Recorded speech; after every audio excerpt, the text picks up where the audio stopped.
Hola, buenas tardes. Hola, Buenas profe. tardes. Bueno, ¿cómo están? Estamos, como habían contado la semana pasada, terminando las clases teóricas. Hoy es el último teórico del cuatrimestre, así que vamos a retomar alguna cuestión que quedó de la semana pasada y dar los últimos contenidos que nos estaban quedando para, si podemos, en la última parte, tratar de, bueno, de escuchar un poco consultas, dudas antes del último examen. Voy entonces a la presentación.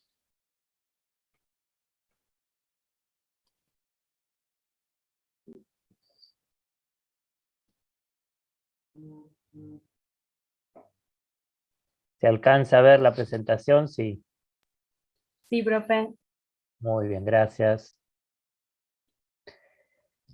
Bueno, repasando rápido desde el principio, habíamos hablado que el análisis en general aparecía sobre el final del proceso de investigación. Son temas de los que estuvimos hablando la semana pasada y que retomamos hoy.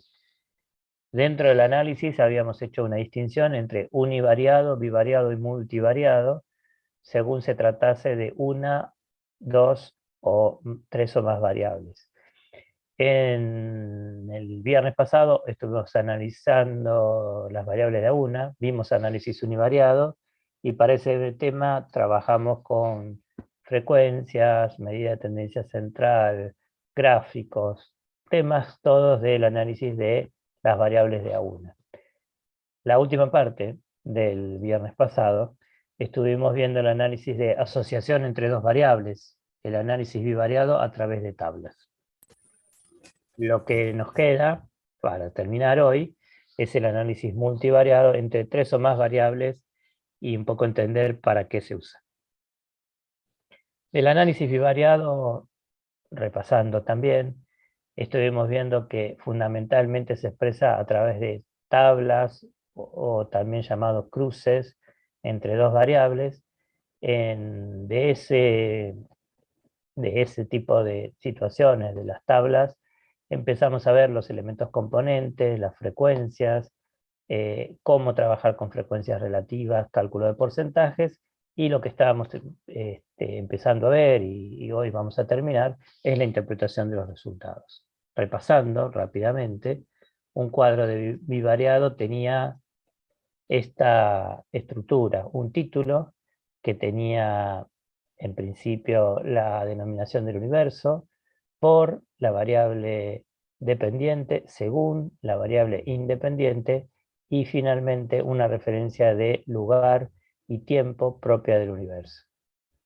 En el cuadro vamos a ubicar en la parte superior la variable independiente, en la parte lateral la variable dependiente, y vamos a encontrar también las categorías de una, las categorías de la otra. Dentro de ese cuadro podemos diferenciar frecuencias marginales, las que están sombreadas de amarillo, y frecuencias condicionales, que son las que están marcadas en rojo.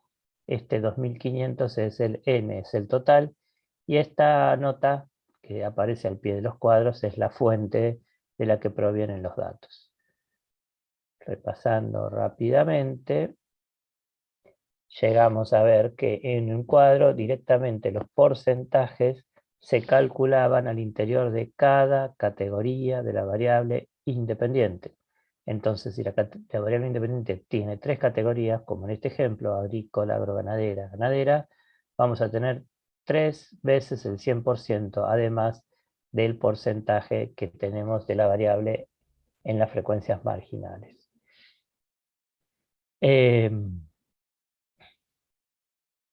Siempre, para leer estos cuadros, tenemos que tener presente cuál es la variable independiente y la variable dependiente. Por ejemplo, para definir qué porcentajes tiene sentido calcular. Y en este ejemplo, la variable independiente es el tipo de actividad que desarrolla, por eso la pusimos acá, por eso calculamos los porcentajes de esta manera. Y nivel de satisfacción con la promoción de las exportaciones es la variable dependiente. La pregunta que nos queríamos hacer, y que con los absolutos era imposible de resolver, era, ¿hay diferentes niveles de satisfacción según el tipo de actividad? Bueno, con el porcentaje nos empezamos a acercar a responder esa pregunta porque más allá de que hay 800, 1100 y 600 en cada una de esas situaciones, al llevarlos a porcentajes es como si hubiera 100, 100 y 100. Me olvido, me despreocupo de que tienen diferente tamaño. Calculado el porcentaje, como decíamos, vamos a encontrar que acá tenemos un 62,5 y acá el complemento para llegar a 100, 54,5, lo que falta para llegar a 100, 66,7. Estos porcentajes son parecidos, podríamos decir, sin embargo no son completamente iguales. Entonces lo que yo puedo decir, leyendo ese cuadro, que hay diferentes niveles de satisfacción, donde el más bajo nivel de satisfacción están entre los que tienen una actividad ganadera, luego los que tienen una actividad agrícola y por último los que tienen una actividad agroganadera. La pregunta con la que empezábamos hoy era, ¿hay o no hay relación entre las variables? Esto se descubre, se verifica en la medida en que este porcentaje, 60, no se repite sistemáticamente en cada una de las tres columnas.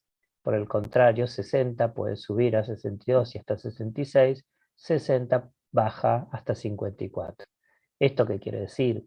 Que el tipo de actividad provoca cambios, incrementos o disminución del nivel de insatisfacción con la promoción de exportaciones. Pero miren este otro ejemplo que habíamos llegado a ver la semana pasada. Si yo agrupara a esos productores de acuerdo a la zona en la que trabajan, su zona de actividad, entre norte, centro y sur, me da un resultado muy especial. Sean del norte, del centro o del sur, los porcentajes de bajo nivel de satisfacción son iguales. 60, 60 y 60. Por supuesto, los de alto también lo son. Entonces, ¿qué estoy diciendo? Que no importa en qué zona estén viviendo, trabajando o produciendo estos productores agropecuarios pampeanos, decía, no importa en qué zona estén, esos porcentajes son extremadamente iguales, son idénticos. Entonces, cuando se verifica una situación de este tipo, puedo afirmar sin dudarlo que no hay relación entre las variables. O, dicho en otras palabras, la localización de la actividad no incide en la satisfacción con la promoción de exportaciones. Puedo, por último, ver, y en esto habíamos quedado la semana pasada, que si la variable independiente fuese ordinal, cual el caso de tamaño del establecimiento, yo puedo decir, a medida que aumenta el tamaño del establecimiento, pasa que esto cambia. Y cambia de manera que cada vez es menor el nivel bajo de satisfacción. O si quieren, a medida que aumenta el tamaño del establecimiento, 32, 40, 60, aumenta el alto nivel de satisfacción. ¿Esto qué podríamos afirmar?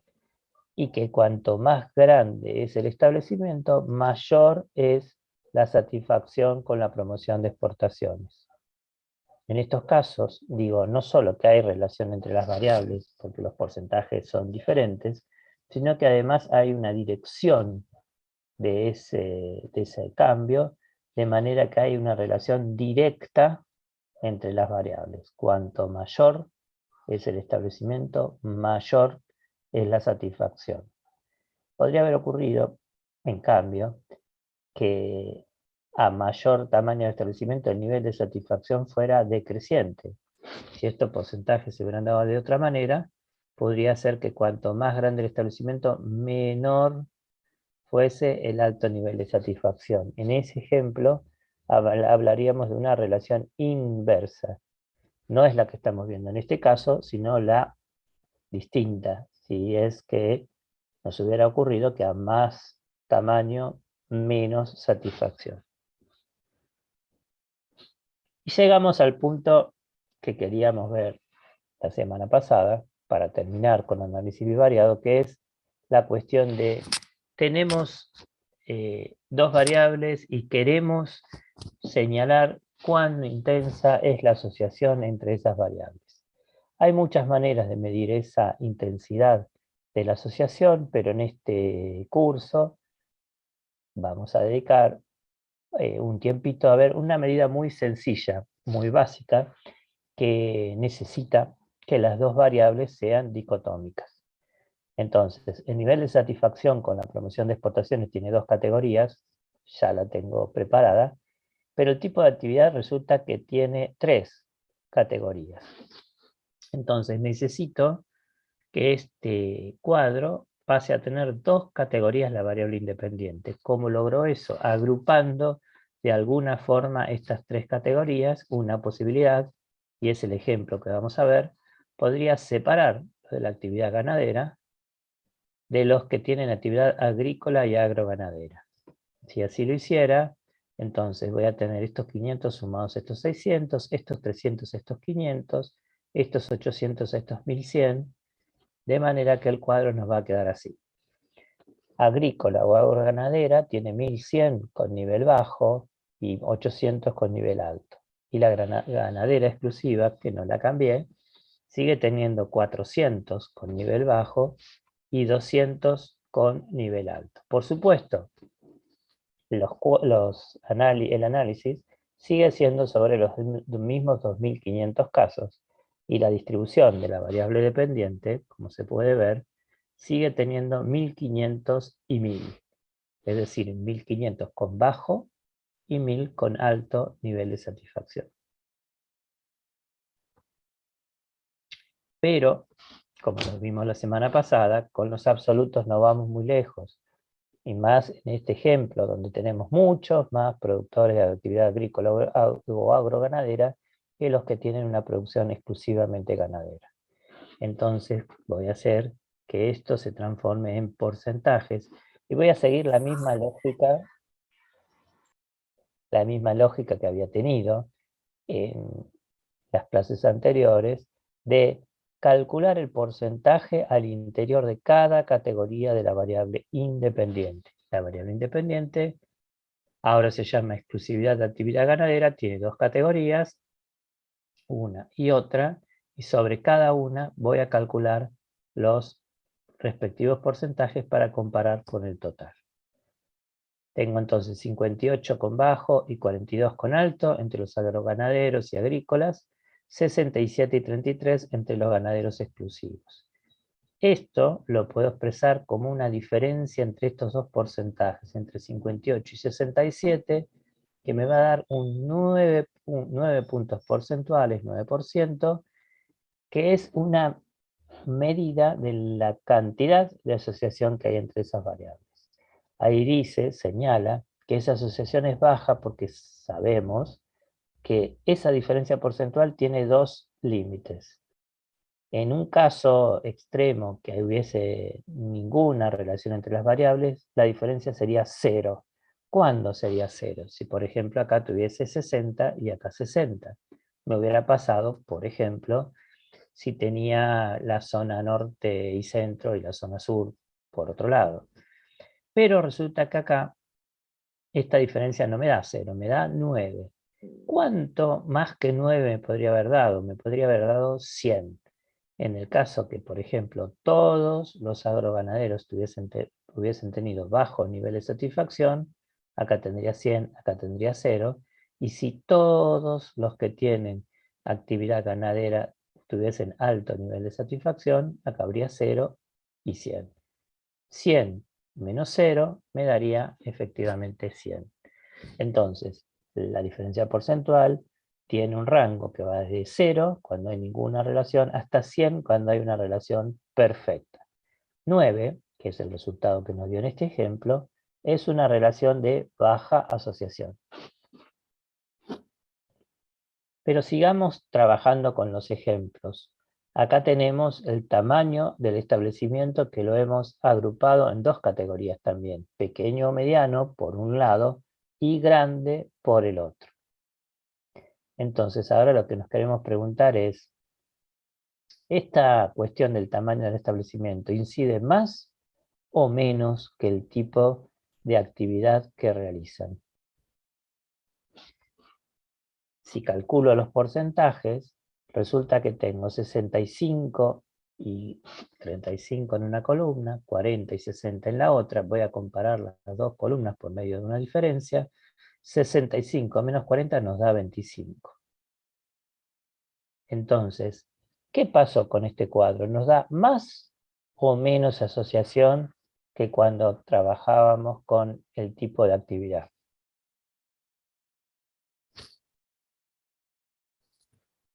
Más. Nos da más, exactamente, nos da más. Antes decíamos que la asociación era baja, ahora decimos que es moderada. ¿Por qué decimos que es moderada? Porque es más que 9, pero todavía el techo le sigue quedando muy lejos. Esta asociación tiene 25 cuando ya dijimos que el techo era 100. Entonces le queda un montón más para llegar a ser una asociación perfecta. Y volvamos al tema de la zona de actividad. Ahora agrupé norte y centro por un lado y sur por el otro. Nuevamente tengo este problema. Acá tengo muchos casos, acá tengo pocos, pero quiero saber si más allá de que tengo más de unos y menos de otros, si hay alguna relación entre la zona de actividad y el tipo, perdón, y el nivel de satisfacción con la promoción de exportaciones. Hago los porcentajes y me da, perdón, acá hay un error de tipeo. Esto es 60 y 40, 60 y 40 también. Entonces, la diferencia que cuenta, que es la de estas dos cifras de la primer renglón, 60 menos 60 me da 0. Es decir, que acá hay una situación de completa ausencia de asociación entre las variables zona de actividad y nivel de satisfacción con la promoción de exportaciones. Repasando, tuvimos una zona de actividad que no tiene ninguna relación, un tipo de actividad que tiene una relación baja y el tamaño del establecimiento que finalmente tiene una relación moderada. Vuelvo un minuto. Profe, Sí, una consulta. Más o menos cómo calculamos cuándo es baja, cuándo es moderada, tipo a partir de qué porcentaje. bueno, mientras esté en una franja que no supere el 10%, la relación es baja. A partir de 10 y convengamos que hasta 50, podemos decir que es moderada. Ya si empieza a ser más de 50, es una relación alta, y si es de más de 75 es muy alta. ¿Sí? De todos modos, lo más importante no es tanto calificar como muy alta, alta, moderada o baja, sino poder entender y comparar, y en todo caso decir, la zona de actividad importa menos que el tipo de actividad, y a la vez el tipo de actividad importa menos que el tamaño del establecimiento a la hora de entender de dónde viene el mayor o menor nivel de satisfacción con la promoción de las exportaciones. Bien, esto es análisis bivariado, es lo que vamos a ver. Y es de tipo de cosas que también vamos a averiguar o preguntar algo en el parcial. Así que les pido que le presten atención, que lo tengan presente, y si tienen dudas, volvemos sobre algún tema de estos. Sigo con el otro tema de hoy.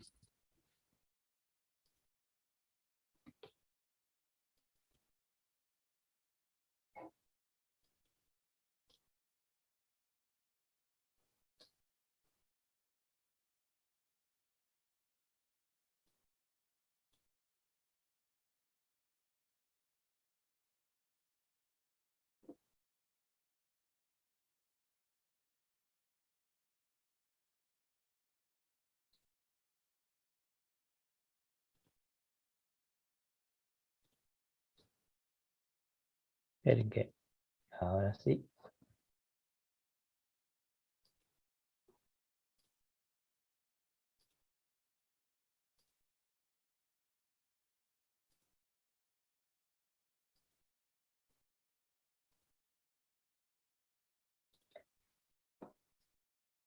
Bueno, se alcanza a ver lo de análisis de datos multivariados. Sí, profe, se ve. Perfecto. Entonces, de lo que estuvimos hablando hasta ahora, entre la clase anterior y la de hoy, es del análisis de datos univariado y bivariado. Pero aparece el análisis multivariado. ¿Vamos a ver alguna técnica de análisis multivariado? No, no tanto, pero lo que sí vamos a ver, y es tema también para el examen, es ¿para qué? ¿Para qué hacemos un análisis multivariado? ¿Qué podemos encontrar? Por supuesto, el análisis multivariado, como todo el análisis, aparece al final del recorrido. Aparece en esa etapa que podemos caracterizar como la penúltima de ese recorrido. Es el análisis en el multivariado entre 3 o más variables y lo que apuntan es a clarificar una hipótesis. Entonces,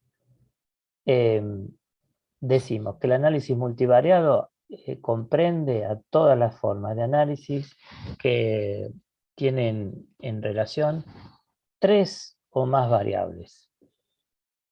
Si se analizan 3 o más variables simultáneamente, estamos ante un análisis multivariado.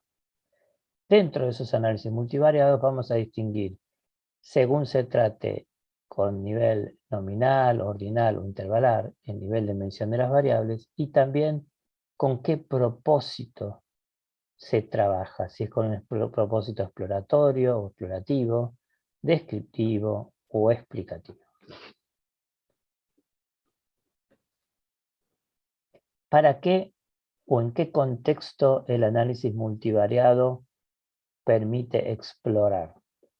Bueno, hay formas de análisis multivariado que lo que hacen es reducir un espacio complejo, un espacio, digamos, lleno de información multidimensional, en algo más accesible, en algo más entendible, aplicando un principio que es el de parsimonia. ¿Qué quiere decir la parsimonia?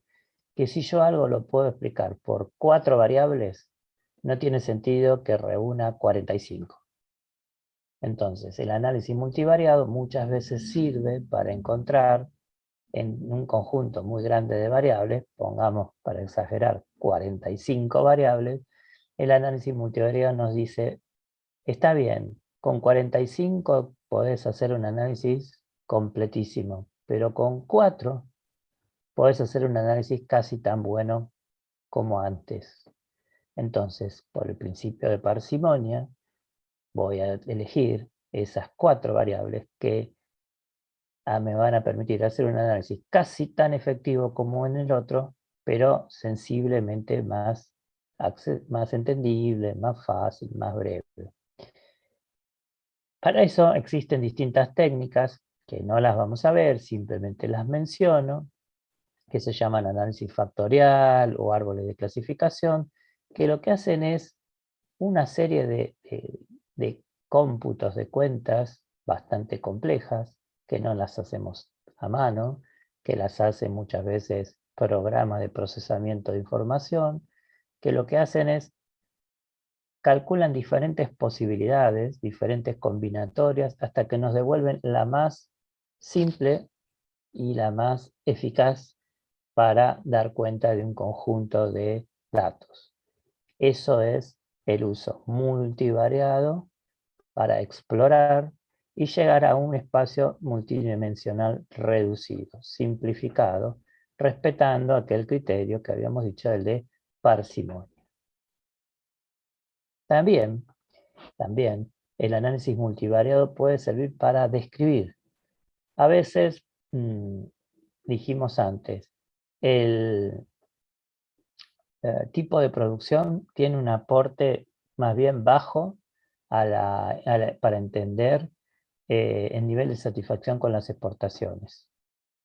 El tamaño del establecimiento, en cambio, tiene un aporte más alto. Bueno, ¿qué tal si sumamos las dos variables? ¿Qué tal si hacemos un análisis donde vemos el nivel de satisfacción por el tamaño del establecimiento y al mismo tiempo el tipo de producción? Bueno, seguramente eso nos va a dar una mejor descripción, nos va a permitir asociar con más fuerza las variables para entender el comportamiento de la variable dependiente. En este ejemplo era el nivel de satisfacción con la promoción de las exportaciones.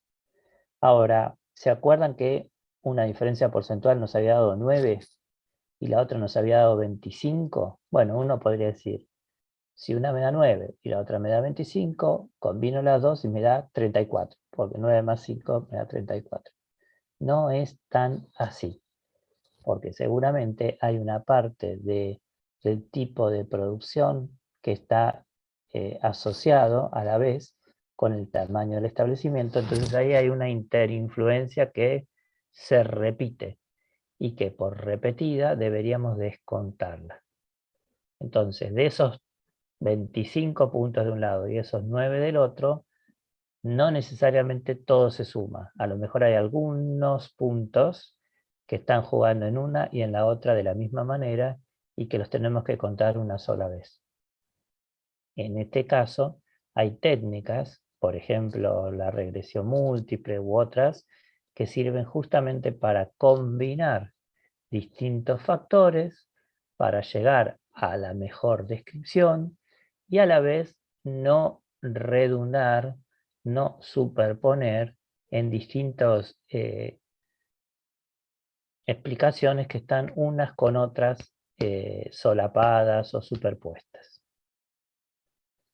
Finalmente, uno de los usos más atractivos del análisis multivariado es la posibilidad de poner a prueba una hipótesis causal. Habíamos visto hace ya unas cuantas semanas que si queríamos poner a prueba una hipótesis causal había un diseño que era el más adecuado. ¿Cuál era el diseño más adecuado para poner a prueba una hipótesis causal?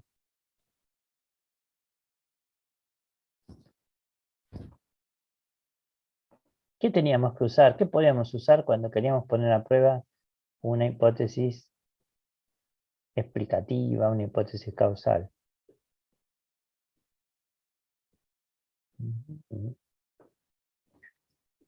Un experimento. Experimento, exactamente, un experimento. Pero también habíamos visto que el experimento en las ciencias sociales era muy difícil de aplicar.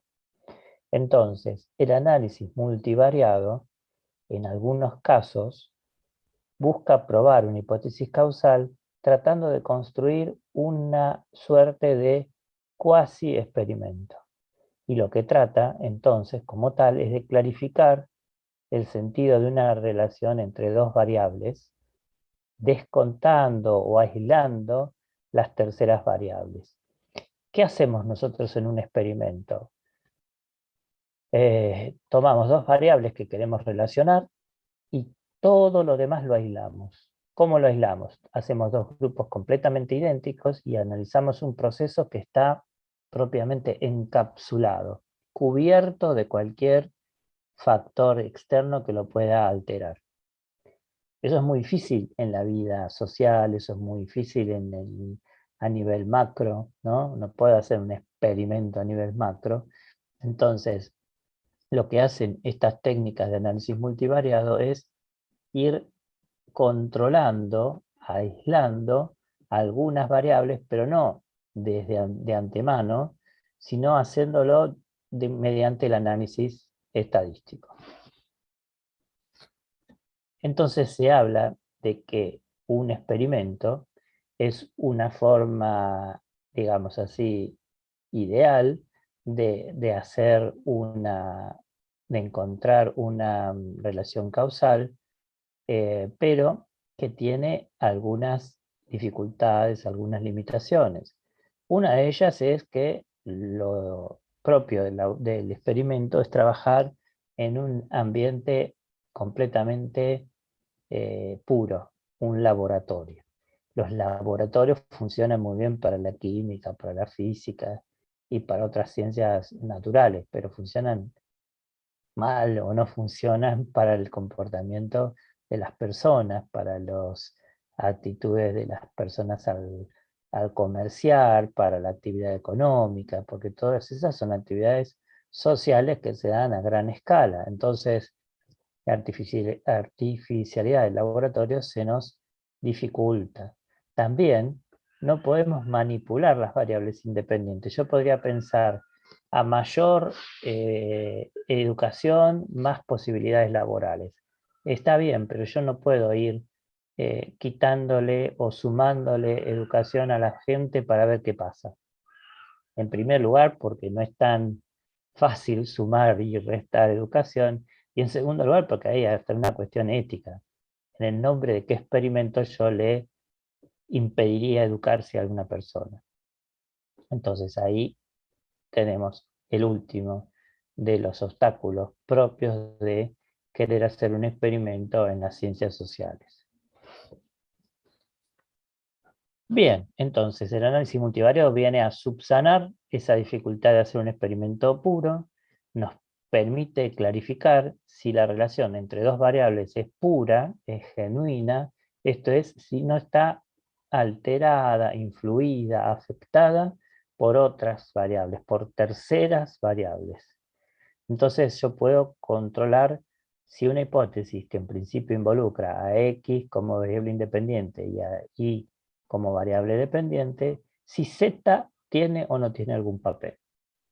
Lógicamente, si Z no cambia el comportamiento entre X e Y, eso dice primero que Z es ajena y por otro lado ratifica que la relación entre X e Y es genuina. Entonces, uno de los resultados posibles es que en ese análisis multivariado yo encuentre ajenidad. Lo que decíamos antes, si la variable de control Z no influye en la relación original, eso ratifica la relación causal que habíamos postulado entre X e Y. Pero otras veces, al probar la variable de control, no la llamemos Z, llamémosla W, puede ocurrir que encontremos que la relación original entre X e Y se modifica según el valor de W. En algún contexto de W esa relación se intensifica y en algún otro contexto de W esa relación disminuye. En este caso, primer hallazgo es la relación entre las dos variables no era tal. Es una relación entre dos variables que además tiene lugar para la tercera. Y esta tercera tiene un papel de especificar la relación. ¿Qué quiere decir esto? Quiere decir que ahora, si quiero entender el comportamiento de Y, en vez de explicarlo solo por X, lo voy a explicar por X combinado con W. Pero finalmente puede haber un resultado más impactante del análisis multivariado, y es que el análisis me pruebe que la relación entre X e Y es una relación espuria. La espureidad lo que me dice es que la relación entre las dos variables que originalmente había planteado, en los hechos es una relación falsa, es una relación aparente. Entonces, ¿cómo me doy cuenta de eso? Porque cuando pongo en juego una variable de control, no la llamemos ya Z ni W, llamémosla T. Resulta que si pongo T, la relación que originalmente tenía un cierto peso, en un valor de T disminuye y en otro valor de T también disminuye. Entonces, ¿qué pasó? Y pasó que efectos de interacción con T hacían creer que había una relación entre X e Y que no era real, era solo una apariencia. Bueno, me acordaba de las letras. Acá tenemos entonces un ejemplo donde el nivel educativo influye en la calidad de inserción laboral. X, la variable independiente, es el nivel educativo, Y es la calidad de la inserción laboral. Pensemos en tres variables de control: el sexo, la edad y el nivel socioeconómico. ¿Qué espero? Bueno, si Z, si W, si T son todas ajenas, entonces eso confirma que entre X e Y hay una relación causal. Que el nivel educativo por sí mismo, por sí solo,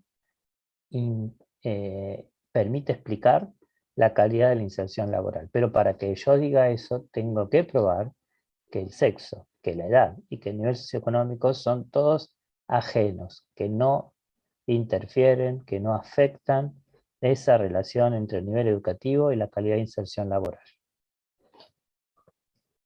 Puede pasar, en efecto, que para los varones y para las mujeres, la relación entre el nivel educativo y la calidad de inserción laboral se comporte de la misma manera, que la relación tenga la misma medida. Si así fuese, entonces yo puedo decir, la variable sexo no cuenta, la variable sexo es ajena. Insisto, si eso me pasara con todas y cada una de las variables de control que fuera probando, eso sería la demostración de que el nivel educativo por sí mismo influye en la calidad de la inserción laboral. Pero puede pasar, en efecto aquí pasa, que yo cuando quiero ver el nivel educativo, cómo influye en la calidad de la inserción laboral, esto da distinto según la edad que tienen las personas que estoy observando. Por ejemplo, entre los de 20 a 29 años, el nivel educativo tiene un papel muy influyente, mientras que cuando son muy jóvenes, cuando tienen de 15 a 19, el nivel educativo aporta poco para entender la calidad de inserción laboral. Puedo decir, si un joven de 15 a 19 se pone a trabajar, es tan joven que más allá de que tenga un poquito más o un poquito menos de educación, su inserción suele ser una inserción precaria. Cuando tiene de 20 a 29 ya es otro contexto, es otra edad, y entonces ahí sí, con un título universitario, con un posgrado, más educación, esto será motivo para que tenga una mayor calidad de inserción laboral. ¿Esto qué me está diciendo? ¿Que el nivel educativo no influye en la calidad de inserción laboral? No, momento, me está diciendo que el nivel educativo influye, pero no solamente. Es decir, que el nivel educativo influye cuando las personas tienen cierta edad, a partir de los 20 años. Entonces ahí sí, yo voy a decir, la relación que primero la veía pura entre dos variables, ahora la estoy clarificando, porque estoy encontrando un contexto específico bajo cierto valor de la variable edad, donde esta relación es particularmente verdadera, particularmente válida. Pero finalmente puede haber otro resultado como este. ¿Qué pasa si yo pruebo que el nivel educativo está afectado por el nivel socioeconómico y a la vez la calidad de inserción laboral lo está por el nivel socioeconómico? Entonces, por ejemplo, si tienen bajo nivel socioeconómico, no importa que tengan un nivel educativo mayor o menor, van a tener una peor calidad de inserción laboral, porque finalmente el nivel socioeconómico, que puede expresar relaciones sociales, capital simbólico, contactos, como lo quieran llamar, es el que favorece, sostiene, posibilita calidad de inserción laboral mayor. Este tipo de resultado no es que me hace pensar de otra manera la relación original, sino directamente me hace abandonar la relación original. Entonces, cuando yo creía que la educación influía en la calidad de inserción laboral, era aparente, era como el nivel socioeconómico influía en la educación, pero también el nivel socioeconómico influye en la calidad de inserción laboral. Ah, claro, como tienen mejor nivel socioeconómico, llegan a más nivel educativo, y como tienen mejor nivel socioeconómico, llegan a mejor calidad de inserción laboral. este tipo de situaciones, este tipo de resultados, es lo que llamamos espureidad o relación original espuria, que lo que me llevan es a descartar, refutar la hipótesis original. Entonces fíjense qué fuerte, que acá estoy diciendo que empecé con una relación entre dos variables que, de acuerdo a una medida, llamémosle diferencia porcentual o alguna otra, me daba que había relación entre esas variables, pero cuando la miré a la luz de una tercera variable y controlé el efecto de esa variable sobre esas dos, me di cuenta que era tal la influencia que esta variable tenía sobre la primera y sobre la segunda, que era esa el verdadero motivo, la verdadera causa de la calidad de la inserción laboral.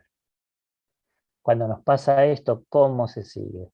Y se sigue tachando, a ver, se sigue tachando esta relación para pasar a concentrarnos en esta otra. Bueno, empezamos de nuevo.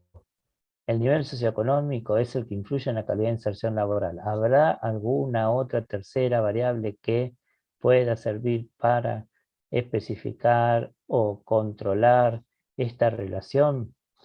Y así seguiremos. ¿Hasta cuándo seguiremos?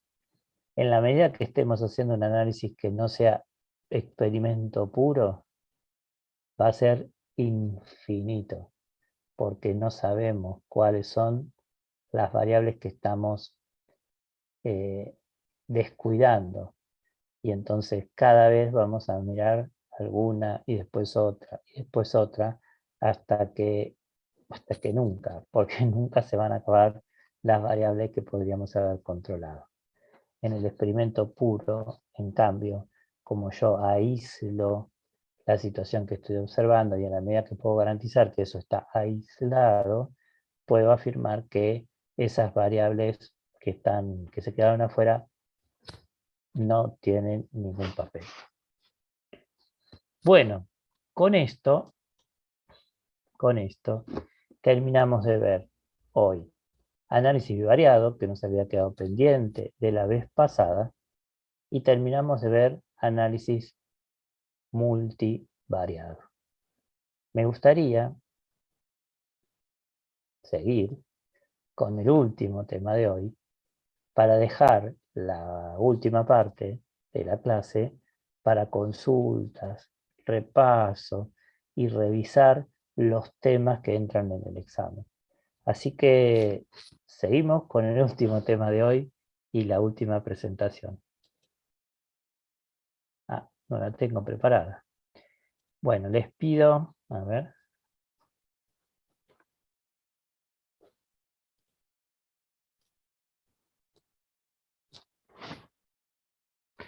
Les pido un par de minutos y seguimos. Una pausa muy cortita. Bueno, profe. Bueno, profe.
Bien. Ahí está. Vamos entonces a la última parte de presentaciones, que tiene que ver con el tema que nos queda para cerrar el recorrido, que es el informe de investigación.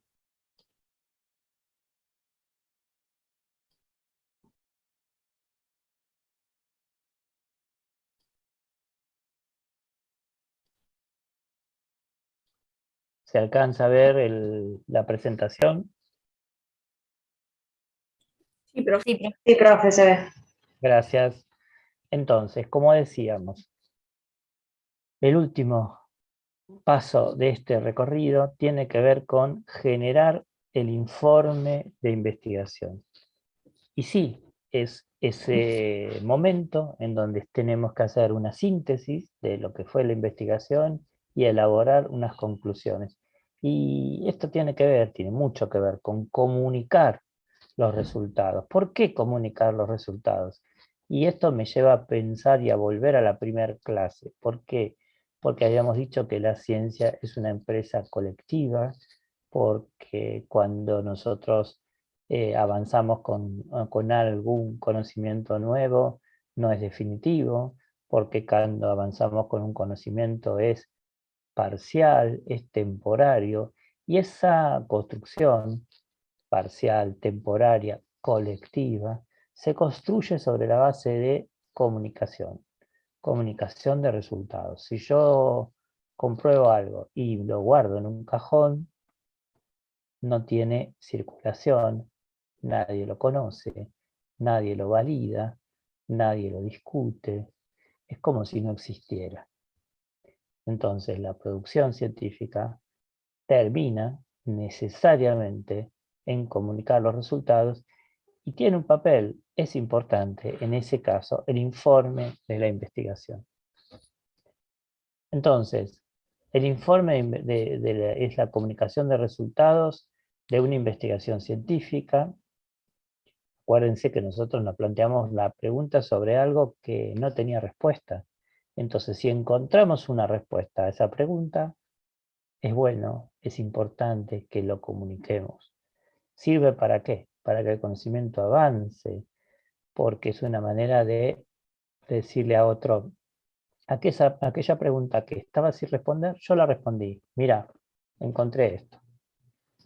El informe, entonces, lo que va a poner es de qué clase de investigación se está tratando, qué naturaleza tiene, qué objetivos tenía, y además, importante, como decíamos, sus conclusiones. El informe de investigación no es una novela, no es un relato donde uno cuenta cómo investigó.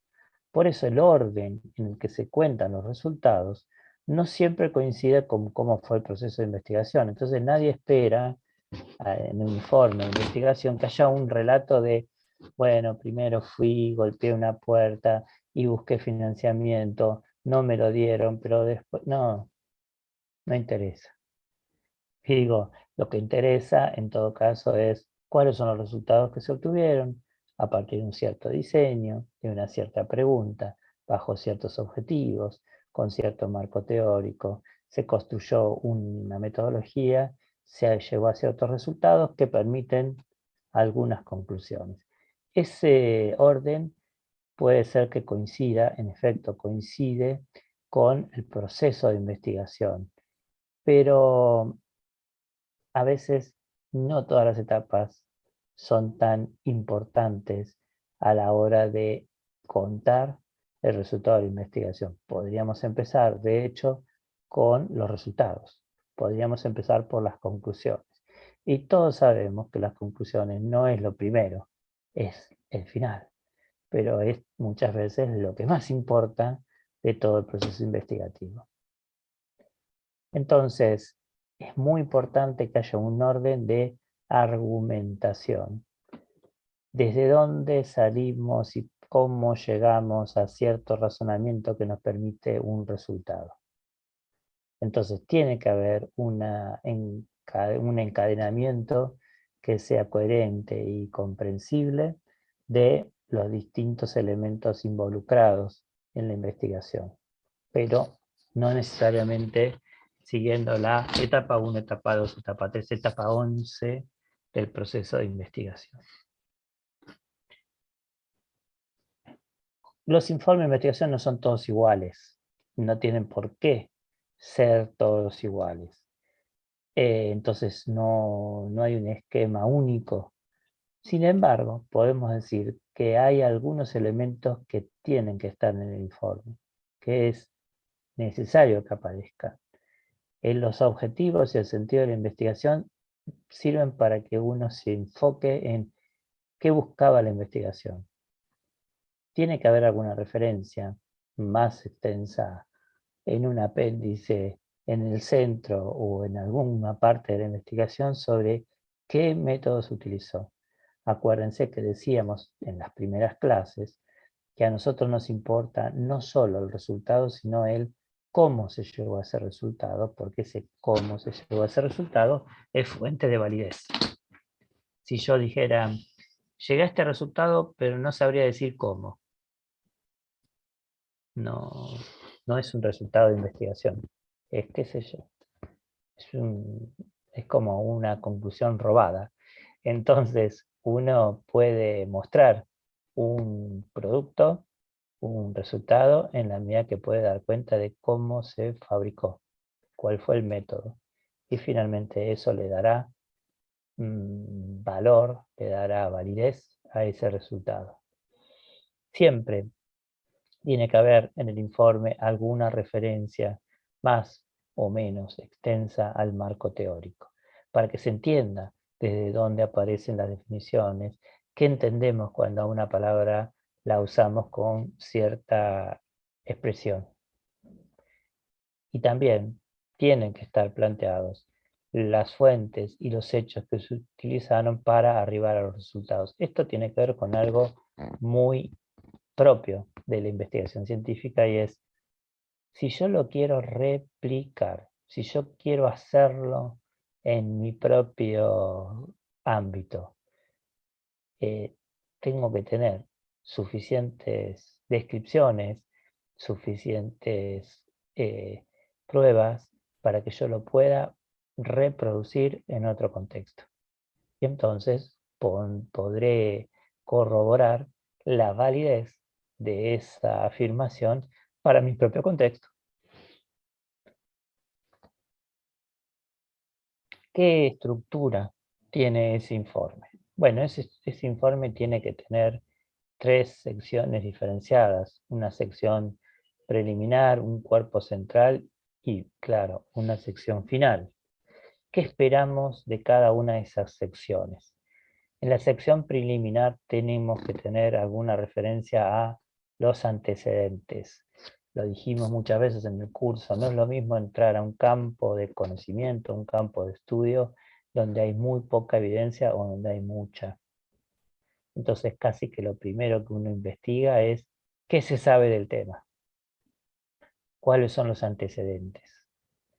Tiene que haber, lo discutimos en las primeras clases, una referencia a cuán importante es el tema que elegimos, por qué estamos investigando esto, cuál es su relevancia y también en qué marco, en qué contexto se dio este proyecto de investigación. En el cuerpo central hay muchos de estos elementos que pueden estar más o menos desarrollados, pero tendríamos que considerar la inclusión de aspectos como consideraciones teóricas, hallazgos principales, el análisis, la interpretación de esos hallazgos.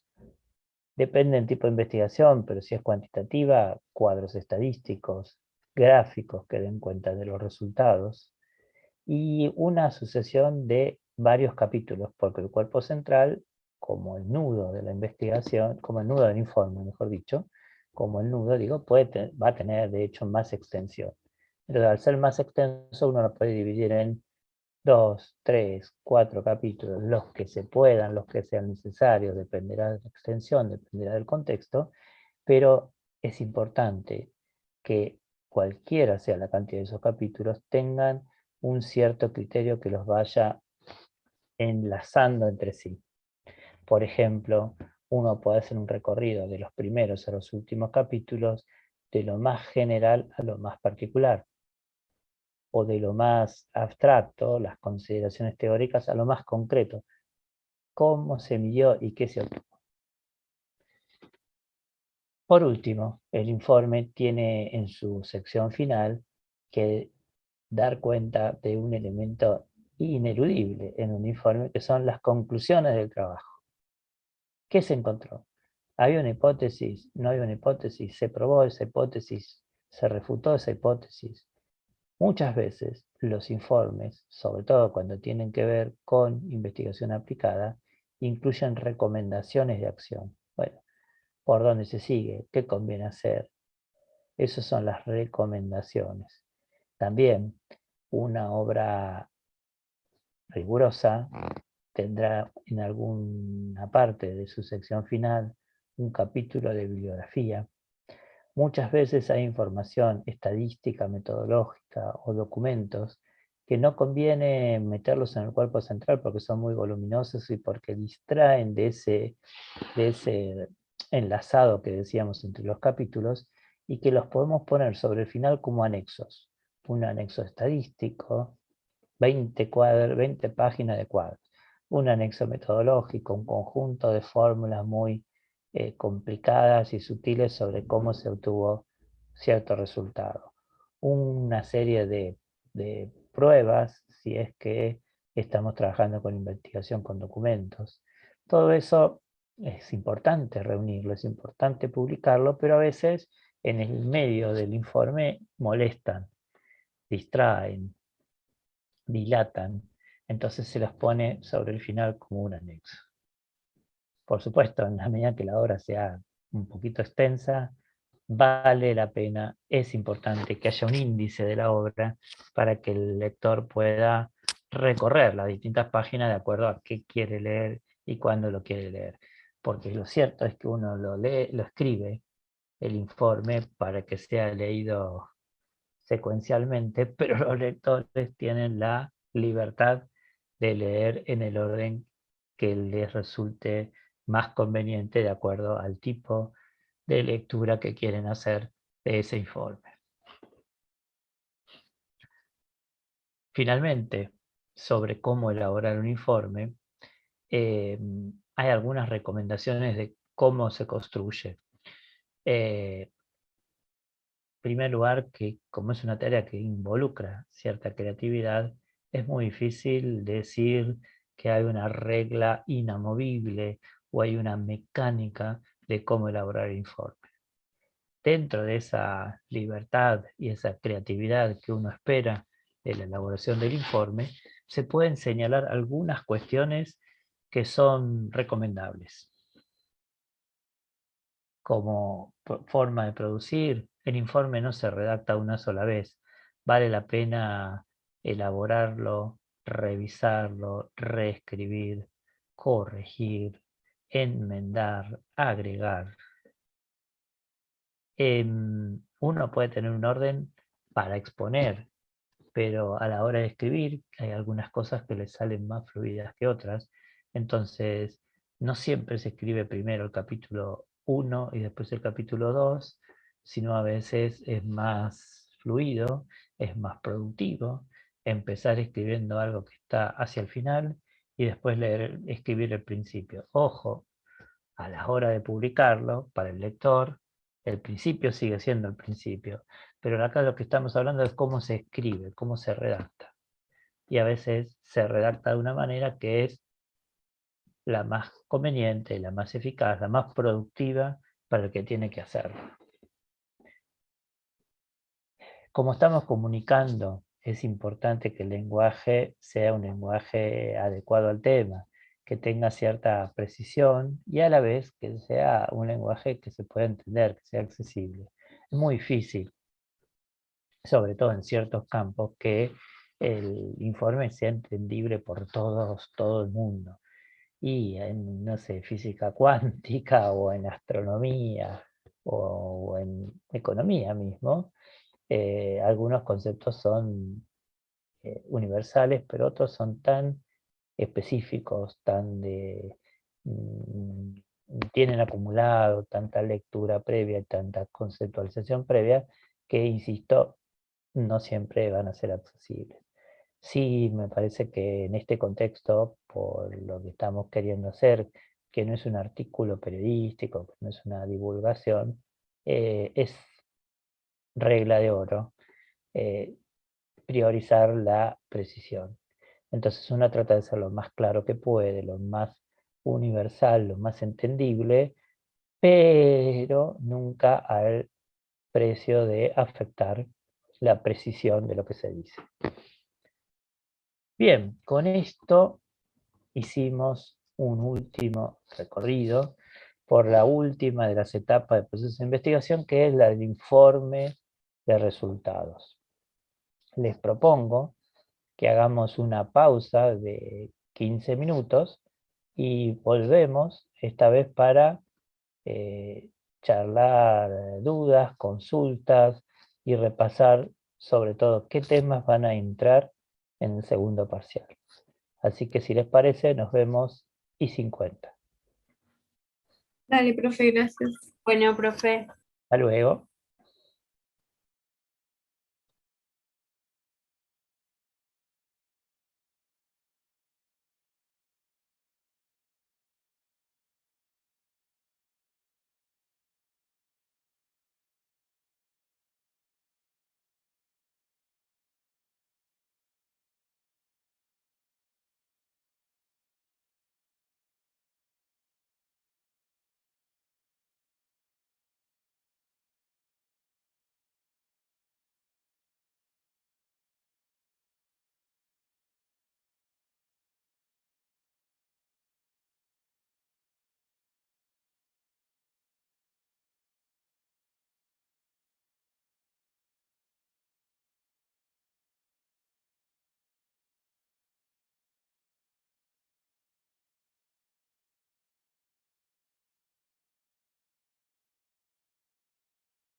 Bueno, si les parece, continuamos con la última parte de hoy.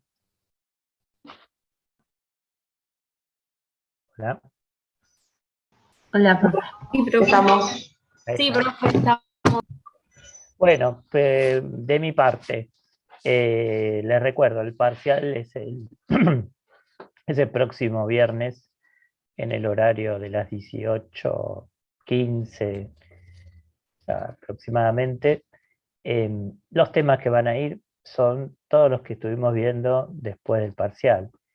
Básicamente son las unidades 4, 5 y 6, eh, haciendo un repaso muy global de los temas que entran.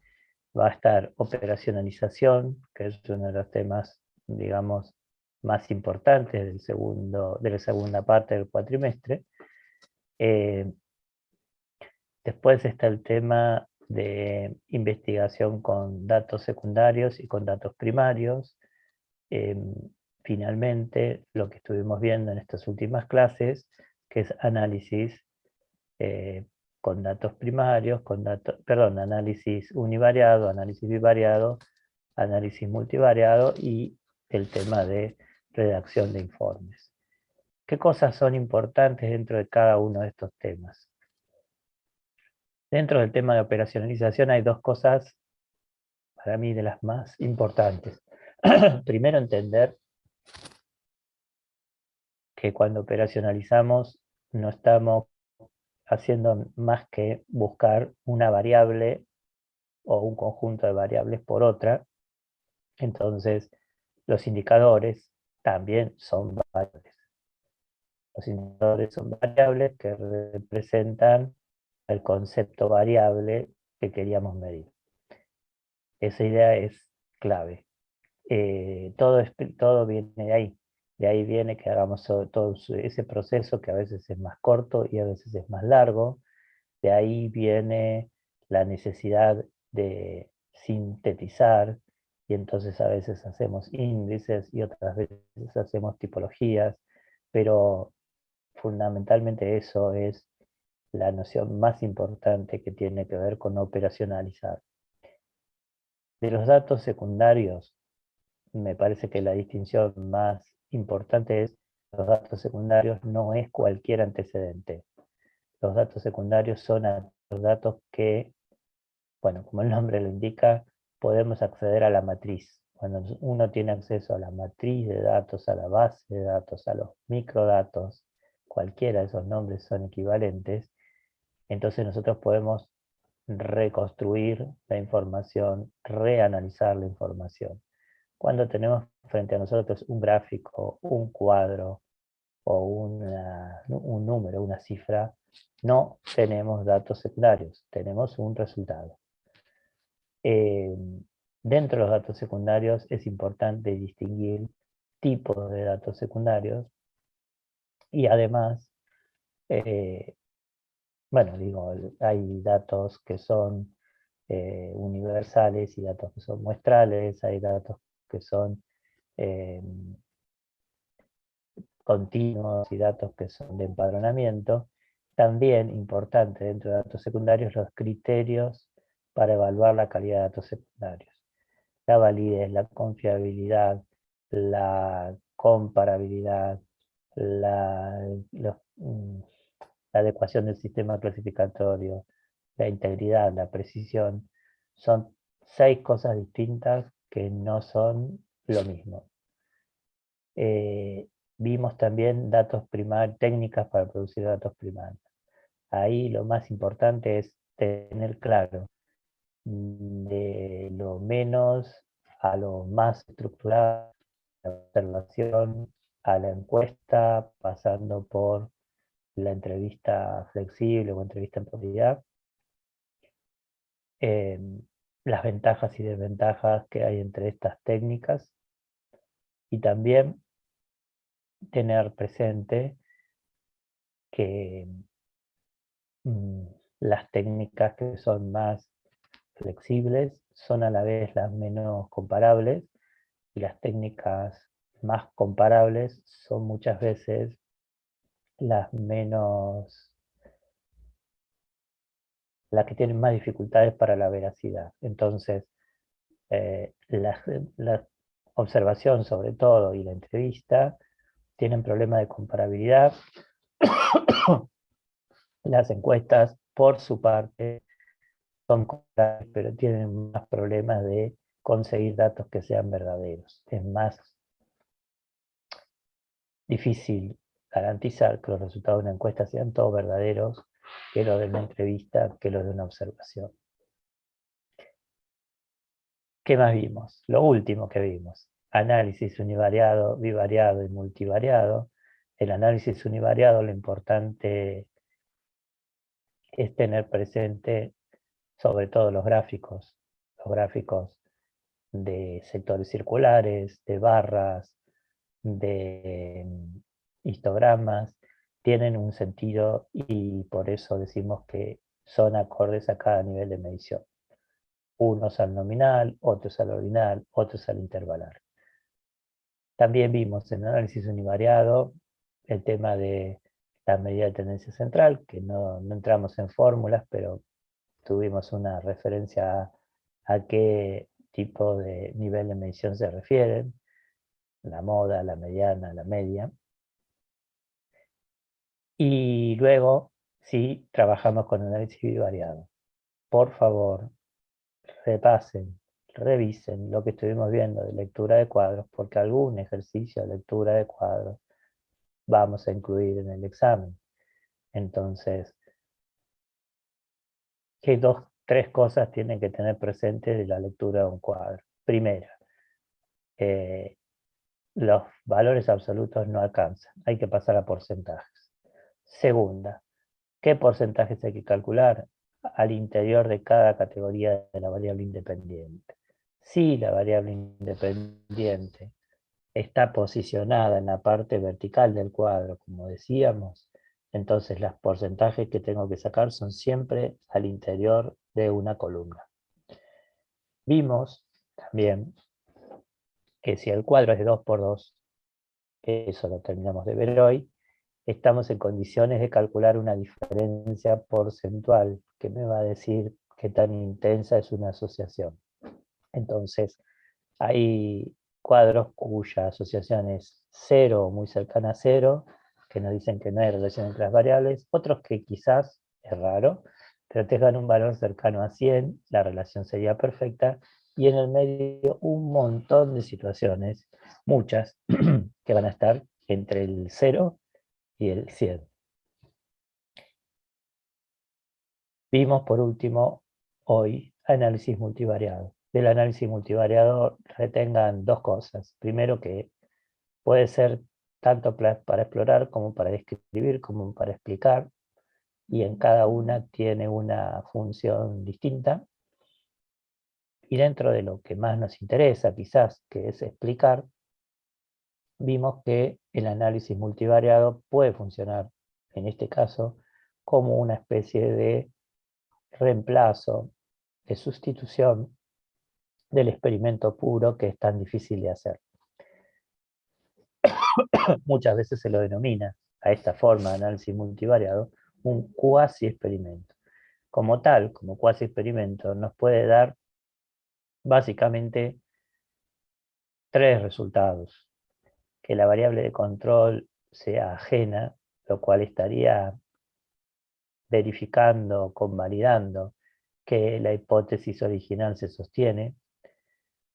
La variable de control podría especificar la relación, con lo cual la hipótesis original se mantiene, pero hay que reformularla para incluir alguna especificación de contexto. Y finalmente puede ocurrir que la variable de control provoque una relación espuria, y en ese caso el resultado es muy contundente. Me está diciendo que la relación original era falsa. Me está refutando la relación original y me está llevando a que plantee una nueva hipótesis, una nueva relación entre la variable de control y la que tenía en el origen como variable dependiente. Lo último que vimos fue lo del tema de los informes.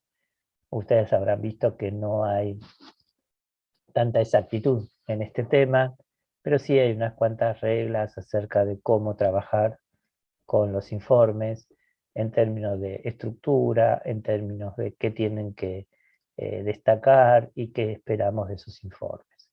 Fundamentalmente lo que esperamos de los informes es que sirvan para comunicar, para que el resultado no quede enterrado, no quede en un cajón. Pero en ese sentido hay como una tensión entre que el informe sea muy accesible para ser leído versus que sea muy preciso. Bueno, uno tiene que tratar de encontrar un equilibrio entre las dos cosas. Ahora, si se llega a un punto en donde tiene que optar por una u otra, habría que optar por la precisión, porque finalmente estamos haciendo un informe científico y no otra cosa. También vimos en la última parte de hoy que ese informe no es un relato, una crónica de cómo fue la investigación. Entonces, el orden en que se expone no tiene por qué coincidir, no siempre coincide, muchas veces no coincide con cómo se desarrolló la investigación, sino con un orden que tiene que ver con cómo se argumenta, cómo se quieren mostrar los resultados. Así que por ahí pasan, digamos así, las claves de lo que vamos a incluir en el último examen. No sé si hay alguna pregunta. Y, profe, Dale, claro. con respecto a la unidad 4, operacionalización, a mí en lo particular me quedó bastante confuso casi todo el tema. Y como dijo que es como capaz lo más importante, más que nada el tema de índices y tipología. Bien, bien.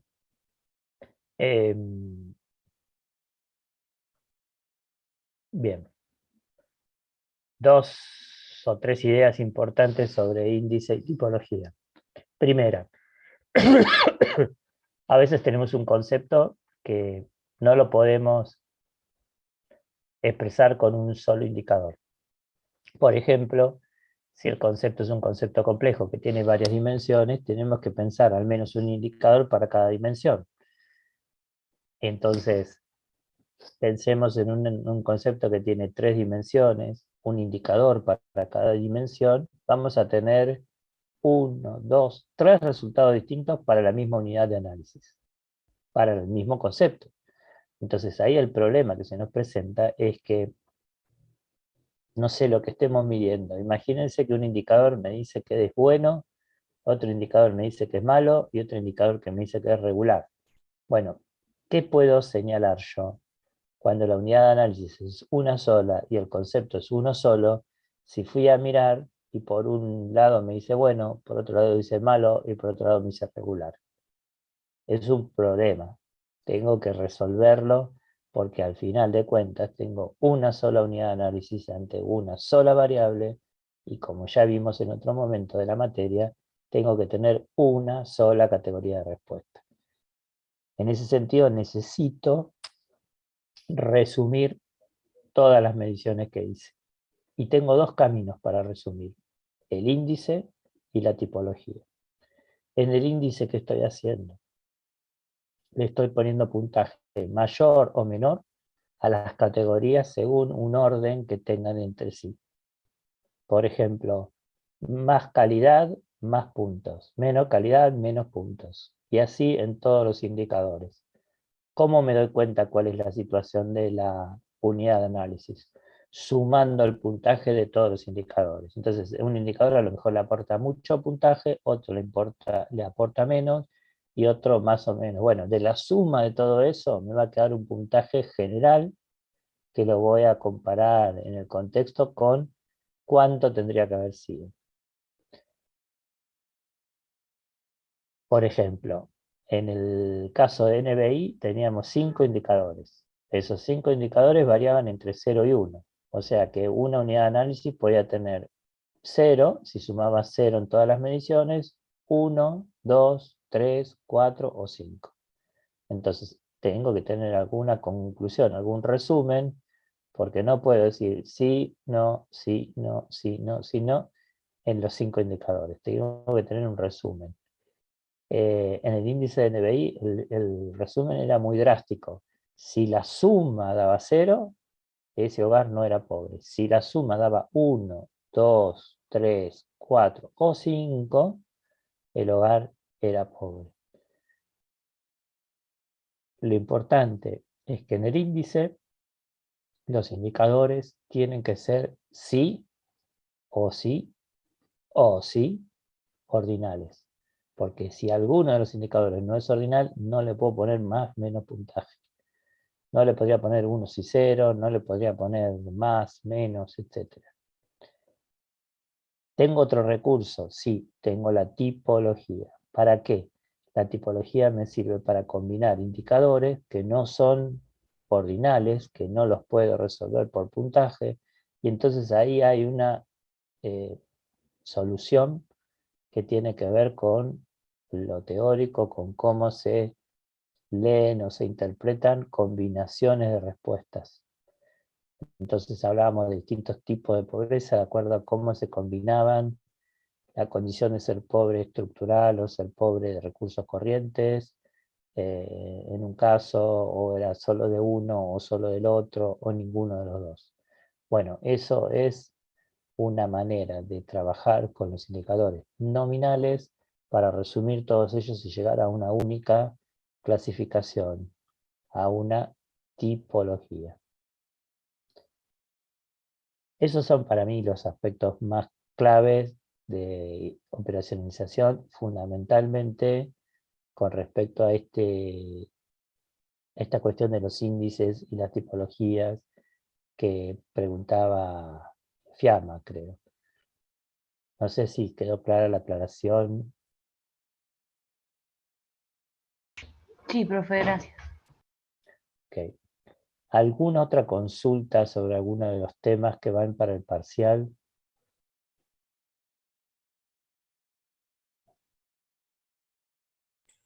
Profe, Sí. yo tengo una consulta, pero sobre el coloquio.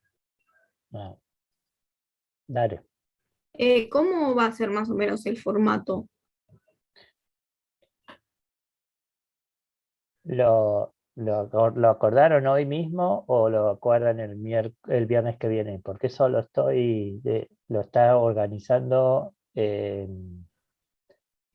Andrés. No sé Ah, si ya... está bien. Había un aspecto que era importante, que no sé si ya lo resolvieron hoy, que era el tema del horario. O sea, van a ir pasando por grupo en distintos horarios. Entonces era innecesario, es importante que se repartan los horarios. Ah, está bien. Diferencia al parcial que rinden todos juntos, la idea es que cada grupo pasa y expone durante unos minutos se expone algunas preguntas. Profe, ¿las preguntas son con respecto a los trabajos prácticos o a la materia en general? A todo, o sea, temas que tienen que ver con la materia, que por supuesto las guías de trabajo práctico tienen que ver con la materia, sí.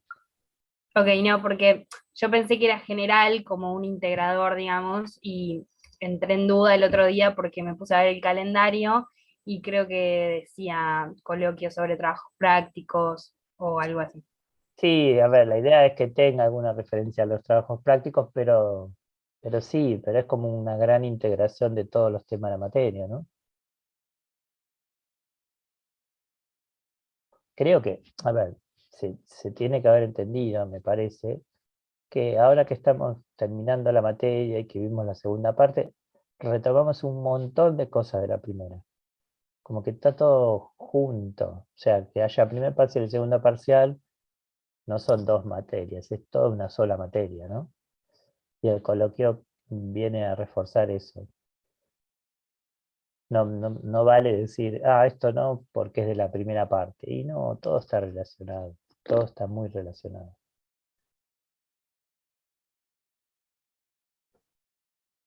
Bueno, ¿alguna pregunta más sobre parcial, temas? Profe, tengo una Dale, pregunta yo.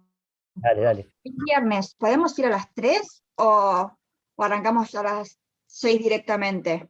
A las 6 arrancamos el examen. No sé cómo quedaron con Andrés con respecto al tema del práctico. No, no hablamos nada. Bueno, hablen con él por las redes para Mando por ver por el cómo, aula entonces. claro, para ver cómo quedan. Un tema importantísimo, no les dije en qué aula estamos. El aula va a ser la 203. Bueno, después lo confirmo bien y se los mando por escrito, pero esa aula la tenemos desde las 15 hasta las 21. El examen es a las 18 o 18:15, pero la idea es que disponemos del aula desde temprano. Así que si Andrés la piensa usar o la va a usar o acuerdan usarla, el aula está.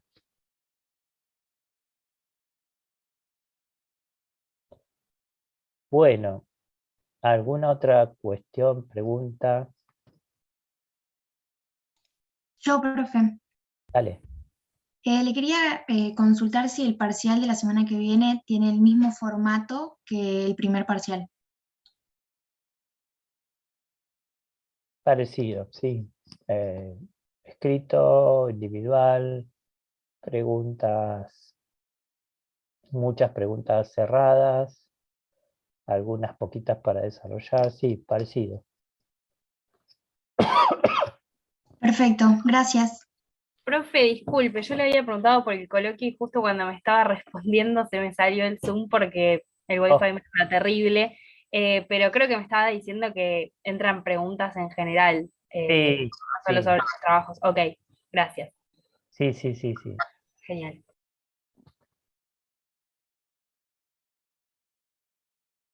Bueno, insisto que les tengo que pasar el número del aula, que ahora reviso bien, pero es la misma para el parcial y para el coloquio. Creería que también para el recuperatorio, para los que tengan que dar. Sí. Bueno, por supuesto, como en todas las evaluaciones, los que necesiten certificado, traten de traerlo para que lo firmemos en el momento. Y si tienen algún inconveniente, supongo yo que todavía son válidos los que tienen firma digital.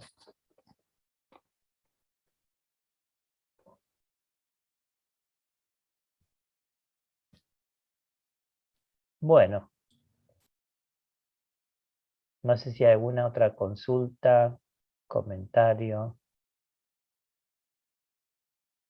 Bueno, yo, a ver, si no hay preguntas, ¿hay preguntas? No. No, Dos, profe, por ahora no. dale, 2 palabras sobre el curso. No sé si ustedes tuvieron experiencia este cuatrimestre de hacer alguna actividad presencial. Bueno, nosotros no, en este cuatrimestre tuvimos solamente las evaluaciones presenciales. En muchos sentidos es más favorable cursar así, cursar virtual, por los viajes, por los traslados, por todos los inconvenientes que puede haber un viernes a esta hora. Pero desde el punto de vista de la clase, la participación, el contacto, eh, la verdad que es mejor que volvamos a las clases presenciales. Entiendo que el cuatrimestre que viene ya todas las actividades van a ser presenciales. Vamos a chocarnos seguramente con esos inconvenientes de los transportes, los horarios, los traslados, todos esos líos que supimos tener y que nos están esperando porque no se van a resolver para el cuatrimestre que viene, pero aún así con ese eh, obstáculo, sigo pensando eh, que las clases virtuales uno las trata de dar de la mejor manera posible, pero siempre les falta algo más de presencia, de contacto, de diálogo, eh, que las clases presenciales son eh, más cálidas en ese sentido y más efectivas también. Así que no sé si alguien tiene algún comentario sobre este tema, si pero entiendo que volveríamos a la presencialidad el cuatrimestre que viene, ¿no?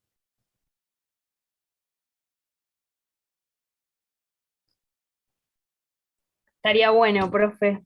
Yo creo que sí, sí, pues yo en este formato hablé con 4, 5 personas de este curso y el resto no sé si me están escuchando, si dejaron puesta la pantalla.